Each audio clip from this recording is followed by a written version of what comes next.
ఉన్నారు అందరూ welcome back to my channel. ఈరోజు వచ్చేసి నేను చేసిన వంట అయితే కరివేపాకు కారప్పొడి చేశాను. ఇది కరివేపాకు కారం రైస్లోకి కాదండి, రైస్లోకి కూడా తినొచ్చులేండి. కానీ నేను చేసిన పర్పస్ వచ్చేసి దోశల పైన ఆనియన్స్ వేసినప్పుడు పౌడర్ చల్లటానికని చేశాను. హెల్త్కి కూడా మంచిది, పిల్లలు చాలా బాగా తింటున్నారు. మొన్న కచ్చపచ్చగా వేశాను. ఈరోజు అయితే కొత్త మిక్సీ కదండి, మెత్తగా అయిపోయింది. ఓన్లీ 2 సెకండ్స్ తిప్పేనా కానీ బాగా గ్రైండ్ అయిపోతుంది, న్యూ బ్లేడ్స్ కాబట్టి.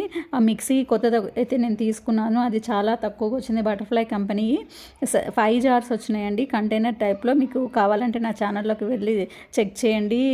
ఐ బటన్లో కూడా ఇస్తాను. చాలా చీప్గా మంచి క్వాలిటీ ఉంది మిక్సీ అయితే. ఈ కరివేపాకు పొడిలో నేను ఎక్కువ పప్పులు వేస్తానండి, కొద్దిగా టేస్ట్ బాగుంటుంది కదా, పిల్లలు కచ్చపచ్చగా నోటికి తగులుతుంటే దోశల పైన బాగుంటుందని పప్పులు ఎక్కువ వేశాను. ఎండిమిర్చి జీలకర్ర వేసేసాను అన్నమాట. ధనియాలు వేయలేదు ఇక్కడ, ఎందుకంటే నేను ఆల్రెడీ ప్రొవిజన్స్ తెచ్చుకున్నప్పుడు అన్నీ ఫ్రై చేసుకుని స్టోరేజ్ చేసుకుంటాను అనమాట. ఎక్కువ క్వాంటిటీ తెచ్చుకుంటాం కదా, సో అవి ఫ్రై చేసుకొని స్టోరేజ్ చేసుకుని, లేకపోతే ధనియాలలో పురుగులు వచ్చేస్తాయి తొందరగా.